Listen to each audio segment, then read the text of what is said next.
Shalom, selamat malam jemaat Malam Raya yang dikasihi Tuhan. Saya percaya bahwa kita semua tetap ada dalam pemeliharaan Tuhan. Dan saudaraku, mari kita sama-sama siapkan diri kita untuk mengambil bagian dalam ibadah doa.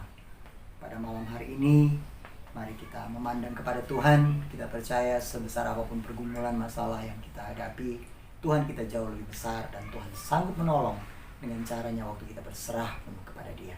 Mari kita nyanyikan sebuah pujian yang menyatakan sungguh besar kasih setia Tuhan, itu nyata dalam setiap langkah kita. Mari kita nyatakan dengan iman dan kita agungkan Dia dengan sepenuh hati.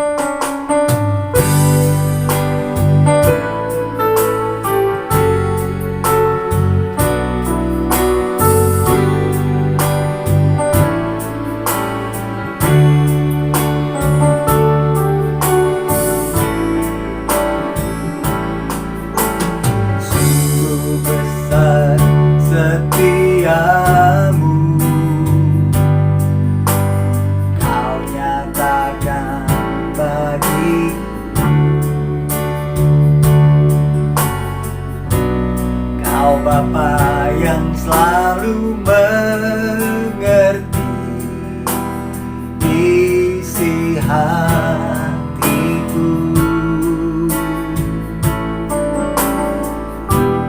kemuliaan-Mu Kau janjikan, aku tetap percaya janji-Mu ajaib, terukir dalam kehidupanku.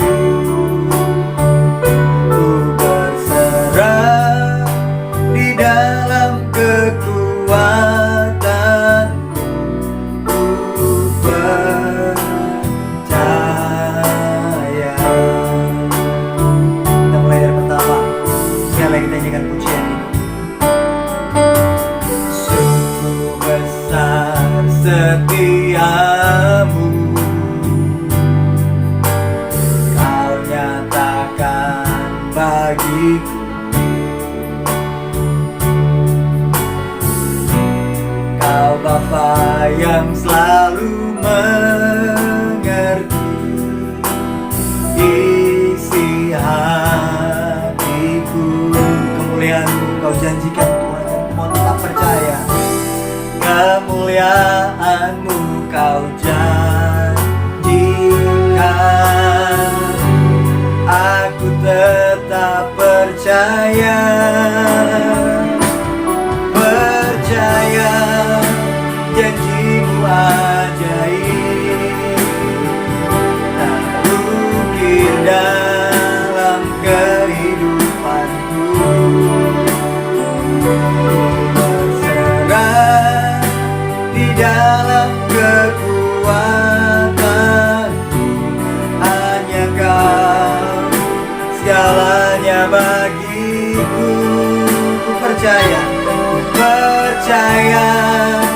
janji-Mu ajaib, terukir dalam kehidupanku. Ku berserah di dalam kekuatan-Mu, ku percaya. Katakan, ku berserah Tuhan.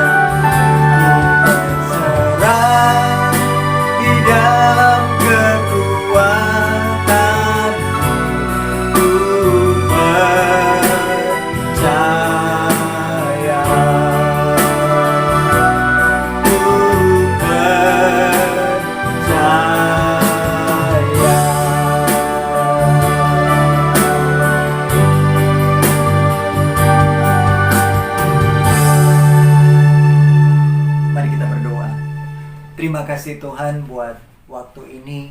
Tuhan sudah menolong kami bersama-sama menyatukan hati lewat doa ini.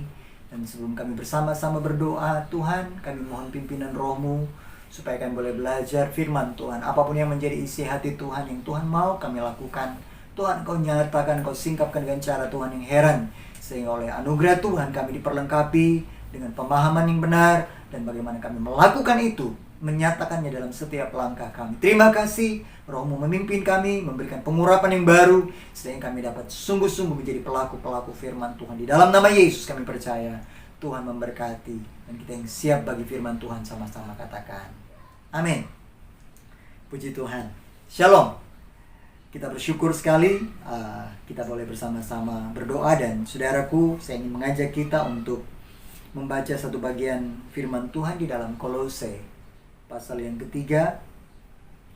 Kitab Kolose, surat Paulus kepada jemaat di Kolose pasal yang ketiga, ayat 1 sampai ayat yang keempat. Kita perhatikan bagian firman Tuhan ini. Karena itu, kalau kamu dibangkitkan bersama dengan Kristus, carilah perkara yang di atas, di mana Kristus ada, duduk di sebelah kanan Allah. Pikirkanlah perkara yang di atas, bukan yang di bumi. Sebab kamu telah mati dan hidupmu tersembunyi bersama dengan Kristus di dalam Allah. Apabila Kristus yang adalah hidup kita menyatakan diri kelak, kamu pun akan menyatakan diri bersama dengan Dia dalam kemuliaan. Saya ulang ayat yang kedua. Pikirkanlah perkara yang di atas, bukan yang di bumi.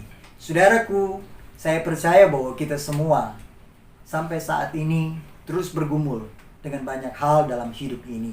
Apalagi sebagai anak-anak Tuhan, saya yakin bahwa hidup kekristenan kita bukan hal yang mudah. Tapi saudara, kita bersyukur bahwa Tuhan tetap memimpin kita. Nah, saudara, bagian firman Tuhan ini adalah bagian dari tulisan Paulus kepada jemaat di Kolose. Meskipun kita tahu bahwa jemaat di Kolose itu bukan jemaat yang dirintis sendiri oleh Paulus.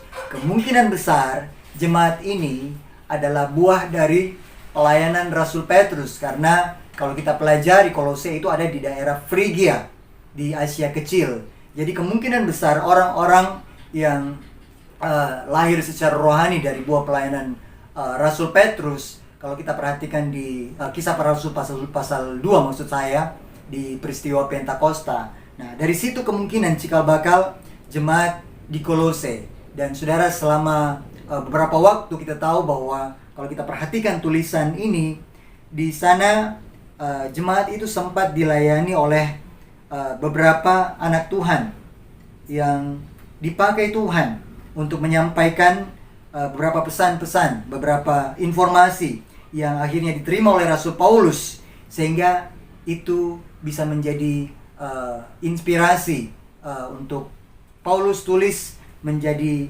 pemikiran yang kita bisa terima sampai saat ini. Nah, saudaraku, bagian firman Tuhan ini jelas memberikan penekanan penting. Kenapa? Karena jemaat di Kolose itu, kalau menurut informasi yang diterima oleh Epafras, saudaraku,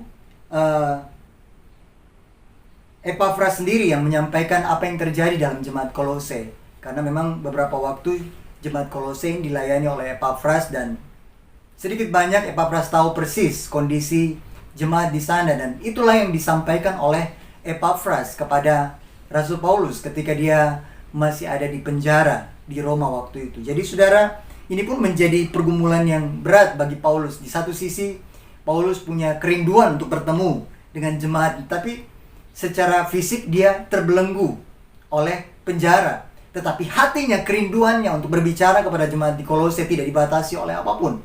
Dan saudara, waktu Paulus mendengar bahwa jemaat ini mendapat pengajaran-pengajaran yang rupanya menyimpang dari Kristus, dari pemahaman yang benar, akhirnya Paulus tergerak untuk menyampaikan beberapa hal penting.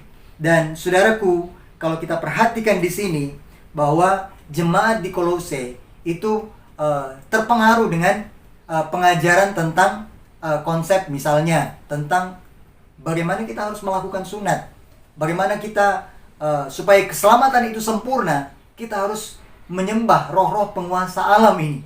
Nah, mungkin seperti malaikat dan lain-lain. Padahal sebenarnya kita hidup untuk menyembah Kristus. Kita harus hidup sebagai umat Allah yang memperkenankan hati Tuhan di dalam Yesus Kristus, karena Yesus telah menjadi Tuhan dan Juru Selamat kita.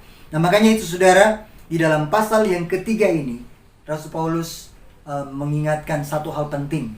Bagaimana kita belajar menerapkan itu dalam hidup kita dengan cara memikirkan perkara-perkara yang di atas. Apa itu? Perkara-perkara surgawi, perkara-perkara yang bukan di bumi, tapi perkara-perkara yang di atas adalah perkara-perkara surga. Nah, pertanyaannya bagaimana hal itu kita lakukan di dalam dunia yang penuh dengan situasi sulit, yang diikat oleh dan dibelenggu oleh kedagingan ini.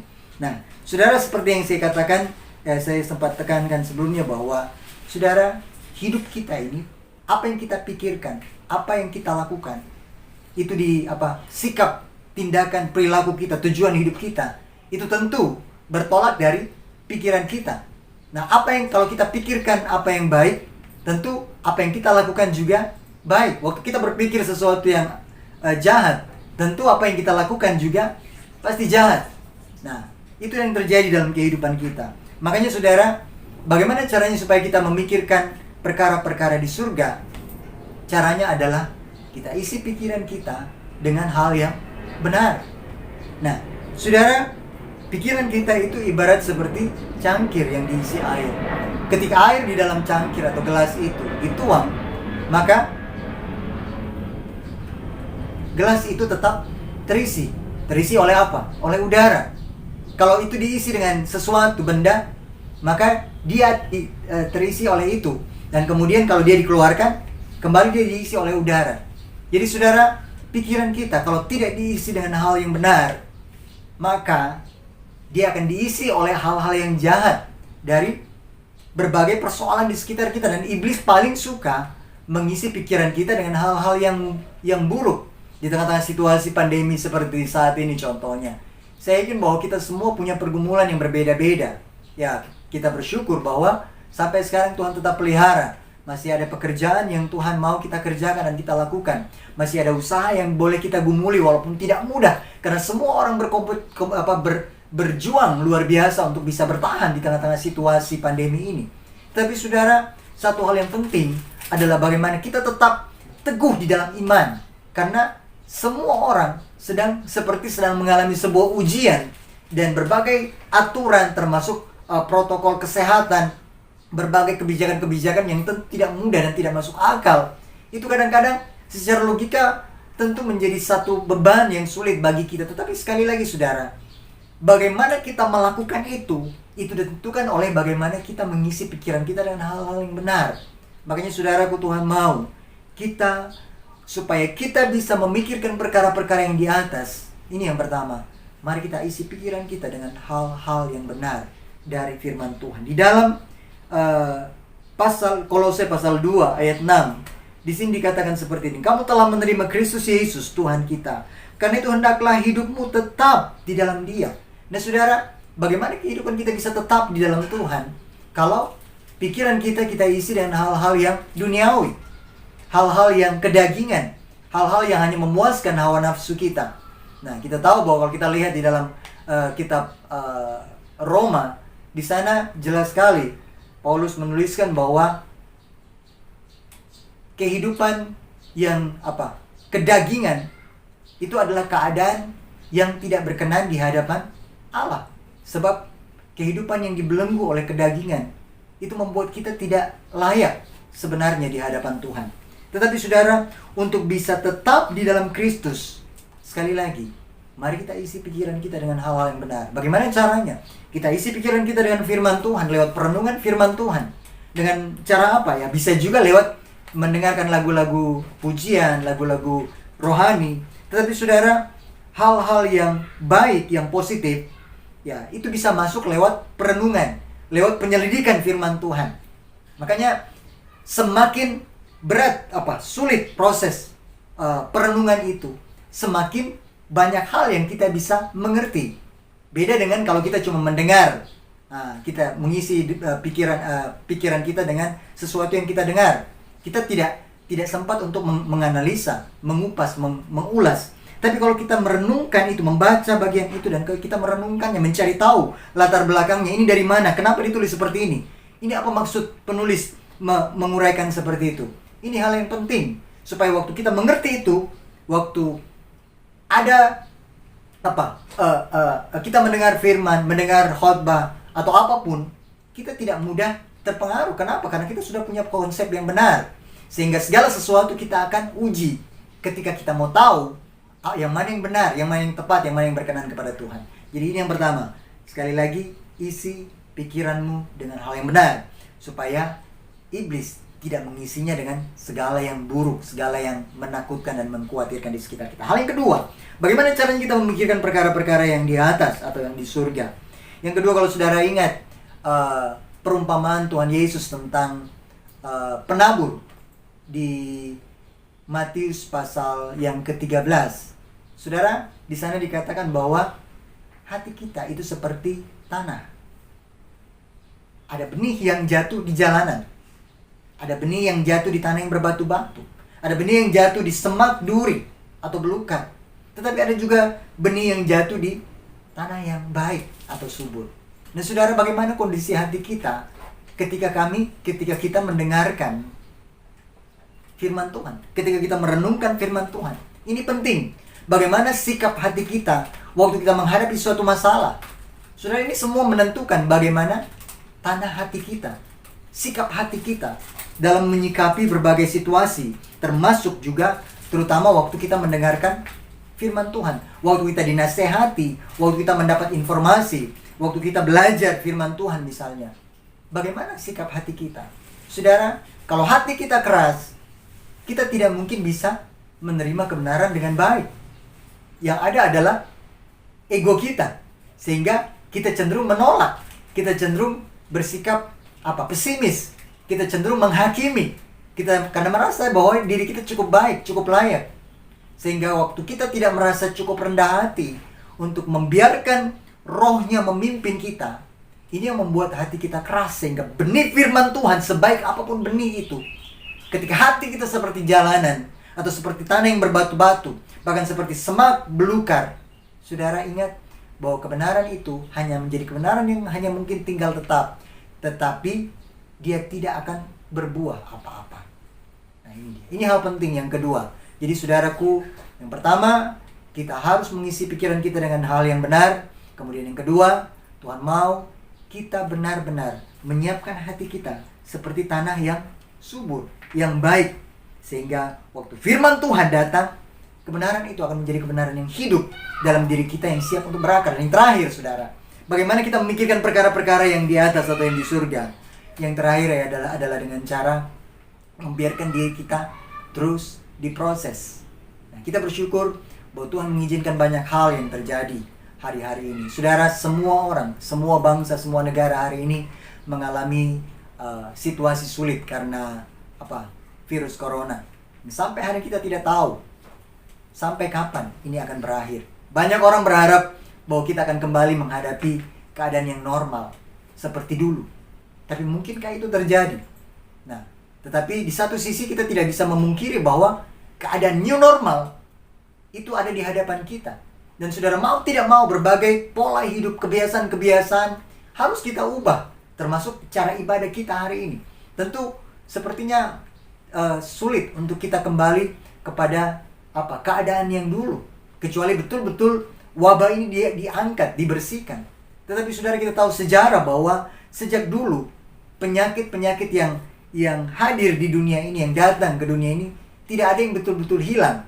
Makanya ada yang namanya vaksin. Tapi vaksin pun menurut para ahli, sampai beberapa peneliti, bahwa tidak ada vaksin yang betul-betul memberikan jaminan bahwa kita akan sepenuhnya terproteksi dari virus ini.